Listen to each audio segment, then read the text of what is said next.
Nah, my favorite subject, babyface or heel. Now, for those who may not know what babyface heel means in wrestling terminology, babyface is a good guy, heel is a bad guy, tweener is someone in between babyface or heel. So I come up with a list of athletes, celebrities, or whoever, and me and the panel, we are going to decide whether they are a babyface, heel, or tweener. First one, Caleb Williams. Tweener. I'll say tweener because look, a lot of unfairness gets aimed his way. People want to talk about the fingernail polish, which, by the way, if you really pay attention to it, he's bringing attention and awareness to different causes. I think last week he did it was National Unaliving Week. It was the Monday Night Football game against Minnesota. Yeah, he was bringing awareness to people unaliving themselves, kind of keep it PG and PC at this point, but he was bringing awareness to that. That's why he painted his nails. And, the fashion, look, we see all of this fashion going on at her tunnel on the WNBA side. We see these players come in with suits in the NBA. We've seen a lot of different guys come in, with different bravados. So I don't understand why that hate is heralded against Caleb Williams. They hold it against him crying on the sideline in his mother's arms when, hey, didn't Bo Nix do the same thing when he got his tail kicked in that Pac-12 championship game? Yes, he did. He sat on the sideline and he cried. So guess what? Why are we holding it against that young man? At the same time, he does give off this air of cockiness, but who doesn't want their quarterback to have that belief in himself? Now, if his play were a lot better at this point, I will say it will be a lot easier for him to deal with. But at this point, it hasn't been a pretty situation. It's gotten ugly. In the great words of Jay-Z, super ugly. So, yeah, I'll label him as a tweener for now. If you ask the casual fan, they don't like the way he dresses. They don't like the way he do certain things. Me personally, as a very, very open-minded type of guy, I'm like, that doesn't matter as long as he can play. Let's see if he can play. If he can't play, then okay. But let's see if he can play. That's my thing. I don't have no problem with the nail polish. Look, my favorite player growing up in basketball history was Dennis Rodman. That was my favorite player because of his rebounding, because of his defense. He joined the NWO. He had all the girls, and he had tattoos, and he dyed his hair. And he had fingernail polish and stuff, and he wore these outrageous Prince outfits, these Captain Crunch suits, and the wedding dress. So, yeah, he was outrageous. So I don't think, and Caleb is not loud. If you really, really look at him, he's not very, very loud. He takes accountability for his mistakes. But for some reason, people are going to take the optics and blow that up into something crazy. Not to mention the position he plays. Yes, because of the position that he played. And we've seen outrageous before. Look, let's not act like we ain't seen outrageous before in Chicago. We've seen outrageous before in Chicago. Look at Jim McMahon. Jim McMahon was outrageous. He literally showed his buttocks to the helicopter when they zoomed around him right before the Super Bowl. We've seen outrageous before. But when your team is not winning, you're not able to navigate that. And he didn't do anything as nearly as outrageous as Jim McMahon. Jim McMahon did some outrageous and said some outrageous things, but he's nowhere near that. But because of the optics, because of the machismo, because of the macho of the everyday American football fan, he's a tweener because of that. Plus, everybody's talking about, well, he asked for equity and stuff. Look, who's not going to try to get something new in their contract? Who's not going to try that? Hey, if somebody going to try something, if somebody's willing to give, you may not, the worst answer you can get is no. The worst answer you can get is no. And if you're trying to look, before Reggie White, the late great one, sued the NFL for free agency, there was no unrestricted free agency. Before Spencer Haywood sued the NBA and took them to court, there was no NBA players that was eligible to come out of high school. So guess what? In order for certain things and precedents to be set in the future, somebody have to do it in the right now. So I have no problem with him trying to see what he can get as far as equity is concerned, as far as pieces of the franchise, as far as getting his money sent to an LLC so it won't get, taxed as much. I have no problem with it. But because we live in an era, there's a divide in this era and previously. I am of the mindset of let these young men get what they can. I'm all for guys and women, as evident. I'm a huge fan of the WNBA. I'm all for them getting what I could not have. But there's still this disconnect between, the new athlete and the old athlete of be grateful, be grateful, be grateful. I say to hell with that. Get what you can, because it's only going to be here for a certain period of time. The average career in sports is only 3 to 5 years, and that's if everything goes right. So yeah, there's a disconnect between the old guard and the new guard, and the new school athlete and the old school athlete. That's how come Caleb gets a lot of criticism that he does. Not to mention, he's not playing well, and that talent that we saw at USC is not really translating right about now. If you really, really look at it, every quarterback from Lincoln Riley's system has succeeded at least by year 2. If you look at Baker, Tyler, Jalen Hurts, yeah, they were always succeeding by year 2. So the fact that he's not succeeding right about now is, everybody's kind of concerned. But in fairness to Caleb, we're judging him like a year 5 quarterback when we should be judging Trevor Lawrence like that. I digress. No, you're not digressing. He's speaking the truth, because Trevor Lawrence coming out of college was overhyped, champ. People comparing him to Andrew Luck, and I didn't really see that. I knew he was talented, but I think he had a lot of help during his time in Clemson. Yeah. He had Dabo Swinney. He had Justin Ross. He had T. Higgins. He had Trevor Etienne. He had a good enough defense with Brett Venables, who's now our head coach with Oklahoma. Yeah. So when I look at Caleb, he's a tweener. Yes, because of the fingernails, his style, his personality. I think football fans don't like it, especially the hardcore football fans. And they also don't like it because he's a quarterback, because he's the leader, the spokesman of the team. They feel like you should dress just like everyone else. I don't really care. And I really get tired of some of us as podcasters, content creators, and some of us as football fans questioning his sexuality. My thing is, I don't care. I don't care if he's gay or whatever. Can he play? Is he a good enough quarterback? That is how I'm going to evaluate Caleb. Has he played well? No. He's shown you some flashes of what he can be. He's got to get better as far as with the football, champ, as far as throwing within the football, throwing within the pocket, and then, of course, the offensive line. Look, the Bears, they've done their part by giving him an offensive line. You've said it all the time. Quarterback cannot throw on his back. And last year, he was the most sacked quarterback in the NFL. Okay, year 2, a new offensive line, much improved offensive line, and we give you Ben Johnson, who's calling the offensive plays for you, and still, it's only been 2 games, and it hasn't panned out well. So what is it? Is it coaching? And yes, Caleb is an easy target because, after all, the criticism of both he and his father.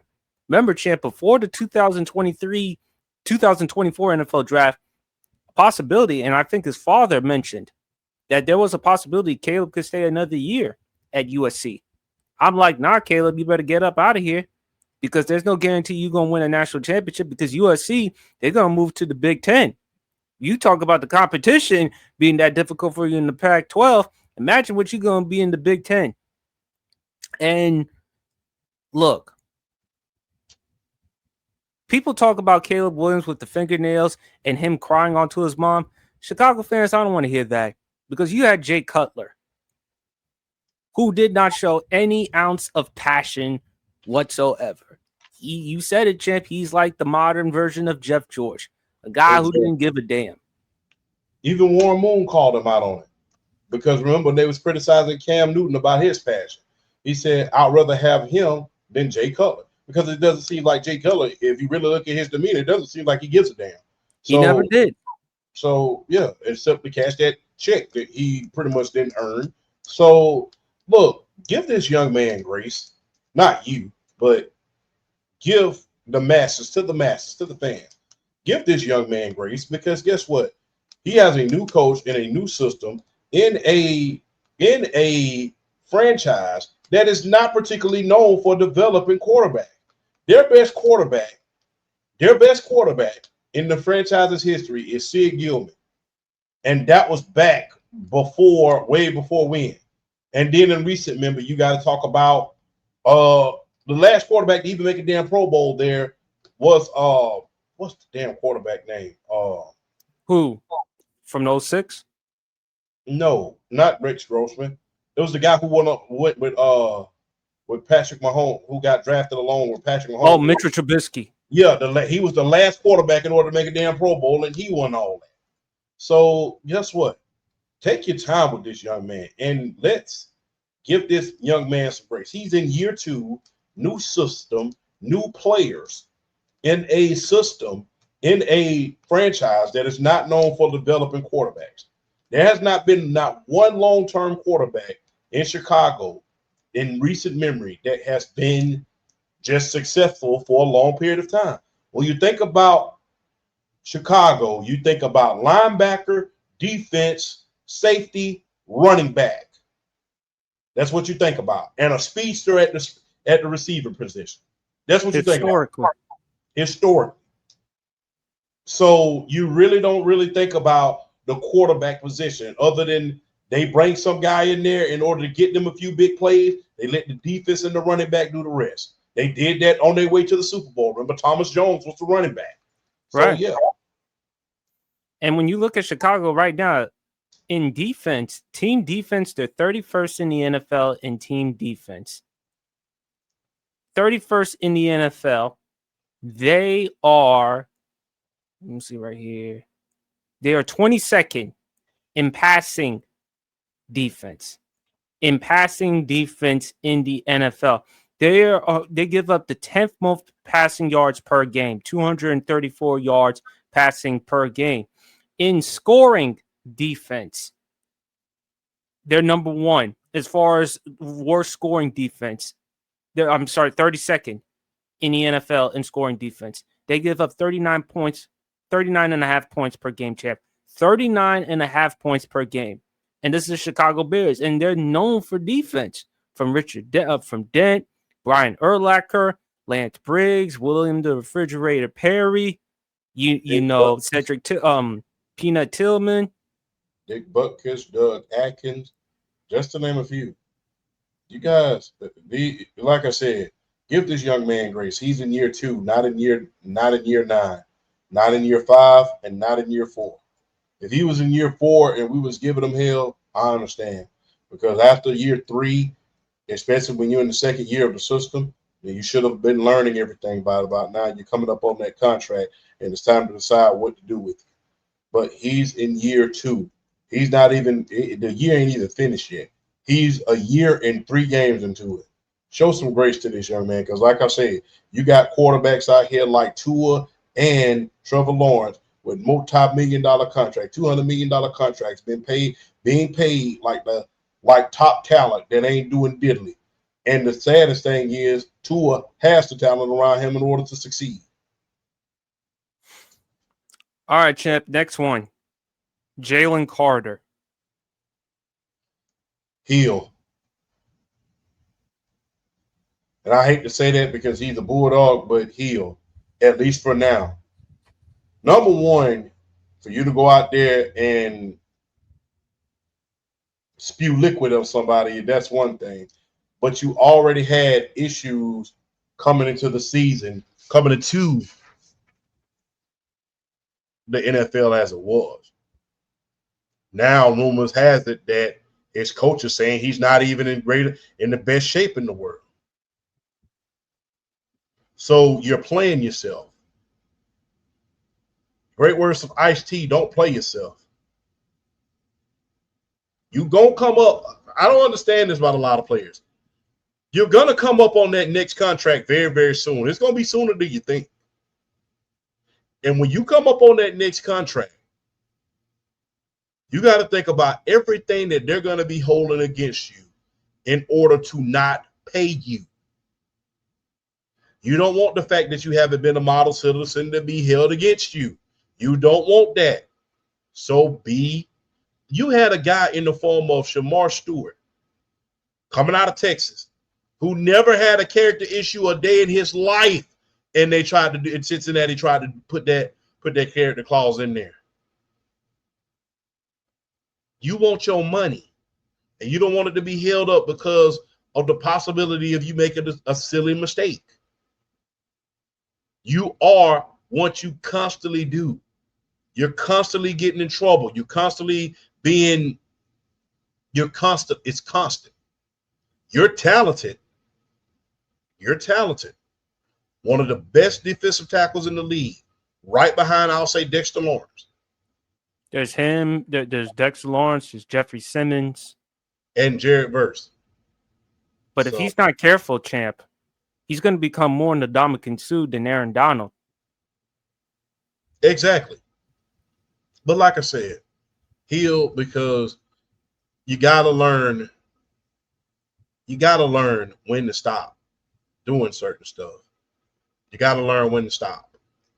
You got to learn when to get out of your own way. You got to learn to control this and let the mind control the body and not the body control the mind. And honestly, I don't care who's baiting you, who's saying something to you. Learn when to STFU and go ahead and just play the game. People are going to say, well, Dak spit at him first. It doesn't matter. Because everybody has been into a fight at school. If you grew up in our generation, everybody's been to a fight at school where you know you was just defending yourself, but yet you got in trouble because they saw your reaction. It's always the reaction that gets the penalty. It's not the person who started most of the time who gets the penalty. It's the reaction that gets the penalty. And in any event, what in the blank are you doing on their side of the field, on their side of the ball in the first place? Why are you over there? So for that reason, young man, get your mind right, get your body right, get your spirit right, get it together. But for as of right now, you are an undisputed heel in my book. Heel at this point because he's starting to become more unlikable, champ. The spitting incident, look, Dak did initiate spitting, but he didn't spit at Jaylen Carter. Jaylen Carter spit at Dak Prescott, and that was low, what Jaylen Carter did. When you spit on someone, that's an indication of how you feel about that person. Jaylen Carter, and unfortunately, what Jaylen Carter did was he gave credence to all those scouts and executives that were reluctant or hesitant by taking him early in the draft. Now, he did end up going 9th overall to the Philadelphia Eagles, but had it not been for character concerns, he would have been higher. You mentioned, as a Bulldogs fan, champ, you wouldn't want him in Atlanta. No, he had to get away from the state of Georgia. He had to get away from the state of Georgia. There was no way in hell that the Raiders would take him because you've dealt with a lot of character issues. It was just too much. And young man, I just want that young man to get himself together, man. You are spitting on people. You already had character issues coming out. There's a lawsuit still going on between you and members of certain families because of a certain accident that happened. And now coach is saying that you're out of shape. You are hurting yourself, young man. You are hurting yourself, and you are playing yourself. And look, it ain't all about the money, but it's all about that money. You are one of the top defensive tackles in the league. Control your emotions, control your mouth, and be quiet. And I don't ever want to tell a person to shut up and dribble, but when you've had the character issues like Jaylen Carter has had, you need to shut up and dribble. Hey, it's kind of like being on punishment, man. When you on punishment and your mom and dad are in the house, you don't let them hear a peep out of you. You clean up your room, you vacuum your room, you stand there, you do your homework, you have your homework on the table so they can check it, and you stay the hell out of the way until it's time for you to get ungrounded and it's time for you to get your allowance so you can walk out the door in the weekends. And he's too good of a talent to be involved in these types of situations, champ. Yeah. I don't think Shannon Sharp mentioned this on Nightcap. Jaylen Carter may not realize just how good he is.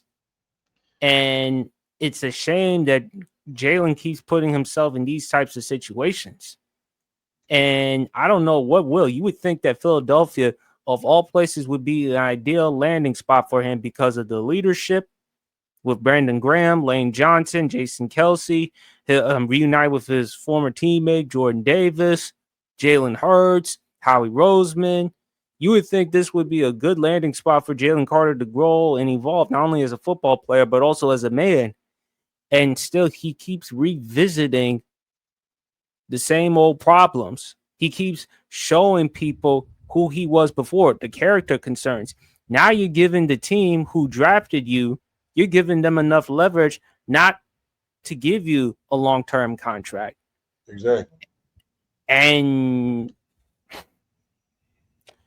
I mean, it's really unfortunate, but thank God he has the God-given ability and talent. But more importantly, it's just up here with the young man. He just needs guidance. He just needs leadership.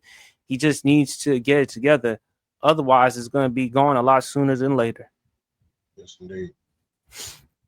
All right, last one for Babyface or heel. Interesting one for Babyface or heel. We've done Caleb Williams. We've done Jaylen Carter. Gilbert Arenas. You know what? I'll call him a tweener, man. I have to call him a tweener. He's outrageous, but some of the stuff that he says is valid. Has a little bit of validity to it. He's way too big of a fan of the hot take for me personally, but sometimes you need that from a former player. But he's outrageous, but it's not to a certain extent where it's so out of hand that you just like you don't know what you're talking about and you know better than that. I think that he's a tweener, and because you remember some of the antics that he pulled up there in Washington, with the pew-pews and all that other stuff. And, well, what about the other controversy that he had with the South Sudan? Remember what he said about them when Team USA barely beat them? The Ahi tribe, the Cool Runnings team. I did not remember that, but thank you for bringing that up. Yeah, I did not remember that. That was a hoot, to say the least. But yeah, I'll label him a tweener. I mean, I can't label him a full-fledged heel, but he's very, very comical. Remember how he left the jail? Remember how he said he gonna sing like Luther? What the? Oh, Gilbert, go! Don't change, man. Sometimes I hate you, and sometimes you kind of remind me of one of my relatives. And it's just like when you around, you say some of the most crazy shit I ever heard. But at the same time, it's forgivable because it's you. But oh, Gilbert, Agent Zero. What's so funny about that, man? Had his career lasted longer, he would have been he'd have been in the Hall of Fame right now, man. Because he was just that great. He was just that great. But unfortunately, man, all the controversies and injuries cut his career short. But he hasn't jumped off that cliff in order to be a heel, but he damn close to it. So I mean, look, he helped Skip Bayless out. I mean, look, he helped Skip Bayless out. Now Skip Bayless is joining his pod, the football pod. And look, I'll give Skip Bayless credit. He's done a good enough job dealing with the other personalities, dealing with not only Gilbert, but also Keith Talib, also Richie Incognito. But at the same time, Skip's got to be careful because Skip has a tendency of going a little too far at times, particularly with former professional athletes. So you got to keep an eye on that. Look, I'm going to just be real, man. We have an old saying down south. Skip Bayless one of those guys. He know who to try. Look, I got 3 very, very volatile personalities on there. I'm treading carefully. Richie Incognito. Enough said. That's enough to make the baddest man in the boss sit down. Talib. He's had his troubles. And Gilbert. Those are way too many personalities, and I can't diffuse or dial back a situation. So I'm good. People know who to try. People know how to. Shannon Sharp, although he had his controversies, he's so lighthearted at times, and you saw it on the show that, sometimes when you're lighthearted, people kind of take the stuff a little bit too far. And then you have to remind them, hey, man, chill. But, Shannon is so lighthearted. He's not malicious. He's not just that guy who just – now, when you push him to be, he's going to be that guy. But he's not the guy that's just going to take it there with you at the drop of a hat.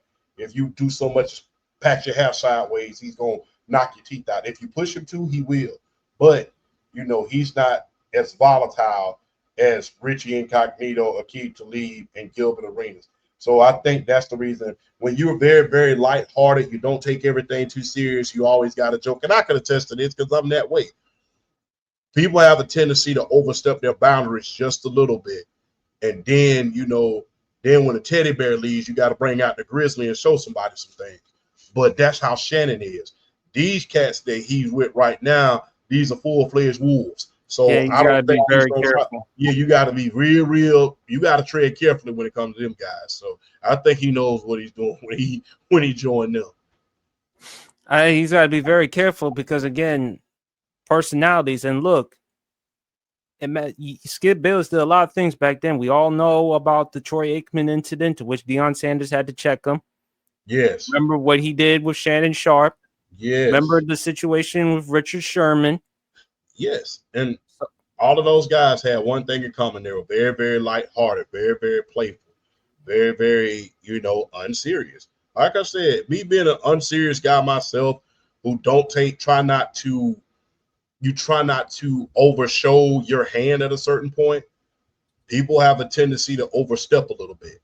And like I said, I've been there. But, you really kind of, hey, man, chill, And you tell them in subtle ways like, all right, and they get, and everybody who knows that look when you say, all right. But, you got to, those guys were very, very lighthearted. And, that's why Skip kind of stepped over. But these guys, they're very, very volatile. Deion, he doesn't even curse. Richard Sherman, he's very, very lighthearted. Doesn't take anything too serious. Loves the game of football. Loves what he does. Shannon Sharp, the same thing. Able to laugh despite himself. These guys, they don't play. So, yeah, I think Skip will be all right as long as he realizes who he's going with. Well, as long as he doesn't overstep his boundaries, I think he'll be fine. Yes, indeed.